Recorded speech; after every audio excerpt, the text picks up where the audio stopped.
अस्सलाम वालेकुम। उम्मीद करता हूँ कि आप सब खैरियत से होंगे और आज आपको एक बहुत अहम यूनिवर्सिटी एडमिशन अपडेट से नोटिफाई करने जा रहा हूँ। गवर्नमेंट कॉलेज यूनिवर्सिटी फैसलाबाद ने अपनी एडमिशन डेट्स को रीस्केड्यूल किया है, यानी GCUF के जो डेट्स हैं वो चेंज हो गई हैं और अब जो last date of submission online admission form है वो 4 सितंबर है। जैसा कि आपकी स्क्रीन के सामने एडवर्टाइजमेंट शो हो रहा होगा, जिसमें क्लियरली मेंशन किया गया है कि अब last date of submission of online admission form जो है वो 4 सितंबर है 2020 और जो टेस्ट कंडक्ट होगा इंजीनियरिंग टेक्नोलॉजीज प्रोग्राम्स के लिए वो 8 सितंबर को कंडक्ट होगा और test date for programs offered in institute of art and design का जो टेस्ट कंडक्ट होगा वो 9 सितंबर को कंडक्ट होगा। बाकी की जो टर्म्स एंड कंडीशंस हैं वो वैसी की वैसी हैं, बस एडमिशन डेट्स को थोड़ा सा रीस्केड्यूल किया गया।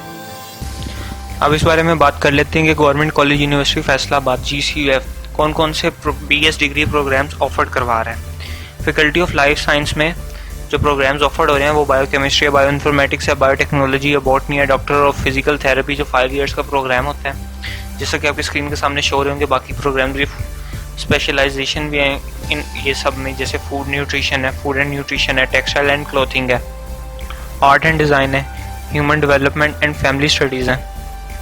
इसी तरह फिजियोलॉजी है, जोलॉजी है, फिजिकल एजुकेशन है।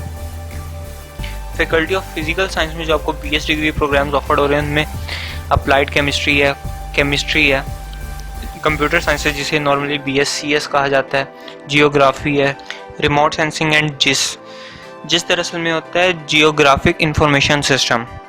ये दरअसल में मैप से रिलेटेड स्टडी है। बाकी इंफॉर्मेशन टेक्नोलॉजी है, BSIT जिसे कहते हैं, मैथमेटिक्स है, फिजिक्स है, सॉफ्टवेयर इंजीनियरिंग यानी BSSE, BScs, BSIT और BSSE ये तीनों प्रोग्राम्स यहाँ पे ऑफर्ड हो रहे हैं। फैकल्टी ऑफ फार्मास्यूटिकल साइंसिस में PharmD जो 5 साल का प्रोग्राम होता है वो भी यहाँ पे ऑफर्ड हो रहा है। Faculty of Islamic and oriental learning यहाँ पे BS Arabic, BS Islamic studies, BS Persian यानी फ़ारसी, BS पंजाबी और BS उर्दू के प्रोग्राम्स ऑफर्ड किए जा रहे हैं। Faculty of economics and management sciences में यहाँ पे अकाउंटिंग एंड फाइनेंस ऑफर की जा रही है, कॉमर्स ऑफर की जा रही है, इकोनॉमिक्स ऑफर की जा रही है, पब्लिक एडमिनिस्ट्रेशन ऑफर की जा रही है, BBA ऑफर किया जा रहा है which is 4 year degree program. और ये जो बाकी विद द फॉलोइंग स्पेशलाइजेशन की आप इनमें स्पेशलाइजेशन भी इधर कर सकते हैं, banking and finance, human resource management, industrial management, marketing, supply chain management वगैरह में आप कर सकते हैं। अब एक इम्पॉर्टेंट बात कर लेते हैं, faculty of arts and social science भी आपको नज़र आ रही होगी। इंग्लिश लिटरेचर है, इंग्लिश लिटरेचर एंड लिंग्विस्टिक्स है। स्पेशलाइजेशन आपको इनमें भी करवाई जा सकती है। Faculty of arts and sciences के बच्चों को ग्राफिक डिज़ाइन में करवाई जाती है, टेक्सटाइल डिज़ाइन में करवाई जा सकती है, फैशन डिज़ाइन में कराई जा सकती है, पेंटिंग में कराई जा सकती है। लॉ का 5 ईयर्स डिग्री प्रोग्राम भी यहाँ पे ऑफर हो रहा है। Math communication Pakistan studies offer हो रही हैं। और अब लास्ट में सबसे इम्पोर्टेंट जो बच्चों के नज़दीक होती है, इंजीनियरिंग प्रोग्राम्स कौन से ऑफर्स हो रहे हैं, या फिर दूसरी प्रायोरिटी उनकी वैसे कंप्यूटर साइंसेज और ये IT प्रोग्राम्स होती हैं। तो जो यहाँ पे इंजीनियरिंग प्रोग्राम्स हैं वहाँ पे BS इलेक्ट्रिकल इंजीनियरिंग है, BS इलेक्ट्रिकल इंजीनियरिंग टेक्नोलॉजी है, BS सिविल इंजीनियरिंग है, BS मैकेनिकल इंजीनियरिंग है, BS केमिकल इंजीनियरिंग है, इन्वायरमेंटल साइंसेज भी इधर अवेलेबल है। बाकी ये रेप्लिका प्रोग्राम्स इनसे मिलते जुलते प्रोग्राम्स होते हैं, तो आप इनको भी देख सकते हैं, चाहे आप इनकी स्क्रीनशॉट ले लें। मैं आपको इसका लिंक वैसे डिस्क्रिप्शन में दे दूँगा। बाकी इनका क्राइटेरिया क्या होता है, admission criteria is one of the most important thing. आप इस चीज़ को ध्यान से सुनिएगा, क्योंकि इसमें सिर्फ वही स्टूडेंट्स अप्लाई कर सकते हैं जिनका पंजाब डोमिसाइल्ड है। डोमिसाइल का मतलब ये होता है कि कहाँ पे आपकी रिहाइश है, कहाँ पे आप पैदा हुए थे, जाए पैदाइश कहाँ पे है। और जो एज लिमिट है वो 20 ईयर्स है। इससे ज़्यादा के जो एज के स्टूडेंट्स हैं वो अप्लाई नहीं कर सकते।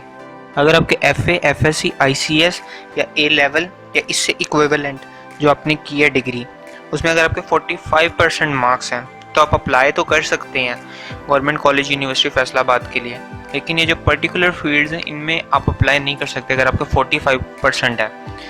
जैसा कि स्क्रीन के सामने शो हो रहा है कि PharmD, DPT, medical health professional program, medical lab technology, radiography and imaging technology, operation theatre technology, orthotics and prosthetics and BS electrical engineering वगैरह में आपको एटलीस्ट 60 मार्क्स रिक्वायर्ड होंगे, क्योंकि कौंसल्स की तरफ से रिक्वायरमेंट ही है। और अगर आपको BSc electrical, BSc mechanical, BSc civil या BSc केमिकल इंजीनियरिंग करनी है तो फिर आपकी जो मिनिमम मार्क्स रिक्वायरमेंट है वो 50% होने चाहिए। BS CS, BS IT और BS SC के लिए भी 50% मार्क्स रिक्वायर्ड है, यानी इतने मार्क्स तो मिनिमम आपके होने चाहिए ना इंटरमीडिएट में। और एडमिशन्स की ग्रांट आपको स्ट्रिक्टली तौर पे मेरिट की बेसिस पर ही दी जाएगी। जो A लेवल्स के स्टूडेंट्स हैं उनके सेकंड एनुअल जो 2019 और फर्स्ट एनुअल जो 2020 की मॉर्निंग और रेप्लिका दोनों प्रोग्राम्स के लिए वो मार्क्स कंसीडर्ड किए जाएंगे।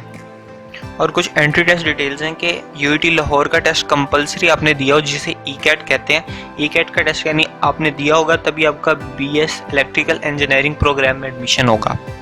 और एंट्री टेस्ट इज कंपलसरी यानी ये मैंडेटरी रिक्वायरमेंट है for BS electrical, mechanical, civil, chemical engineering technology programs. आप वैसे भी जो पाकिस्तान इंजीनियरिंग काउंसिल की मैंडेटरी रिक्वायरमेंट है एंट्री टेस्ट, इसके बगैर आप किसी भी गवर्नमेंट यूनिवर्सिटी में एडमिशन नहीं ले सकते। DA के हर प्रोग्राम में 2% सीट्स फिक्स होती हैं, लेकिन बस BS फिजिक्स प्रोग्राम में DA की 2% सीट्स फिक्स नहीं की जाती। और इलेक्ट्रिकल इंजीनियरिंग वगैरह का जो मेरिट फार्मूला है वो यही था कि 45% जो आपके मार्क्स होंगे वो इंटरमीडिएट के होंगे, और 25% मैट्रिक के, और 30% ECAT टेस्ट के। इसके ज़रिए आपका एग्रीगेट फार्मूला बनाया जाएगा। बाकी डिटेल्स आपको इस एडवर्टाइजमेंट में अवेलेबल होंगी। इसका लिंक मैं आपको फिर नोटिफाई कर देता हूँ कि डिस्क्रिप्शन में दे दूँगा। ऑनलाइन एडमिशन की जो प्रोसेसिंग फ़ीस है वो 700 रुपये होगी, और जो टेस्ट होता है इंजीनियरिंग टेक्नोलॉजीज़ और आर्ट एंड डिज़ाइन के लिए उसके 500 रुपये डिडक्ट किए जाएंगे। बाकी प्रोस्पेक्टिस वगैरह इनके जो ऑफिशियल पेज है उस पर अवेलेबल है, एडमिशन फॉर्म्स भी अवेलेबल हैं। और जैसे कि अब आपकी स्क्रीन के सामने एडमिशन फिल करने वाले फॉर्म की वेबसाइट शो हो रही है। अगर आपने पहले ही अपना अकाउंट बना लिया तो आप यहाँ पे डेट ऑफ बर्थ और CNIC लिख सकते हैं, नहीं तो आपको ये पूरे का पूरा फॉर्म फिल करना पड़ेगा। और इसकी इंस्ट्रक्शन ये साइट पे व्यू इंस्ट्रक्शंस में आपको अवेलेबल होंगी। आप यहाँ से प्रॉपर गाइडलाइन लेके अपना पूरा एडमिशन फॉर्म फिल कर सकते हैं। बात कर लेते हैं GCUF के फ़ीस स्ट्रक्चर के बारे में। हर डिपार्टमेंट का अलग अलग फ़ीस स्ट्रक्चर है। आप इनकी प्रोस्पेक्टिस डाउनलोड कर लीजिएगा, जैसा कि आपको ये शो हो रही होगी एडवर्टाइजमेंट में। आप ये प्रोस्पेक्टिस डाउनलोड करेंगे तो इसका जो पेज नंबर 79 है उससे ये फ़ीस स्ट्रक्चर स्टार्ट हो जाएंगे, और आप फिर अपने रिक्वायर्ड फील्ड के मुताबिक अपना फ़ीस स्ट्रक्चर देख सकते हैं कि क्या फ़ीस स्ट्रक्चर है। नेट पे अवेलेबल है, लेकिन उन्होंने सिर्फ एक एवरेज सा फ़ीस स्ट्रक्चर दे दिया हुआ है। इससे चाहिए कि आप इनकी प्रोस्पेक्टिस में और हर साल फ़ीस स्ट्रक्चर में थोड़ी सी चेंजिंग आती है, 5 to 10% इंक्रीज़ भी कर जाता है। तो आप इनका ये देख सकते हैं फ़ीस स्ट्रक्चर तमाम प्रोग्राम्स के लिए अवेलेबल है। आप अपने प्रोग्राम के मुताबिक प्रोस्पेक्टिस को डाउनलोड कर लीजिएगा। अपने प्रोग्राम की आपको इन्फॉर्मेशन भी मिल जाएगी और डिटेल में, और आपको फ़ीस स्ट्रक्चर भी पता चल जाएगा। So that's all about GCUF। For any further query आप मुझे कमेंट सेक्शन में पूछ सकते हैं। वीडियो देखने के लिए शुक्रिया, और यार चैनल को सब्सक्राइब कर दीजिएगा ताकि आप किसी भी इंपॉर्टेंट एडमिशन अपडेट से महरूम ना हो और आपका किसी भी किस्म का नुकसान ना हो। अपना बहुत ख्याल रखिएगा। अल्लाह हाफ़िज़।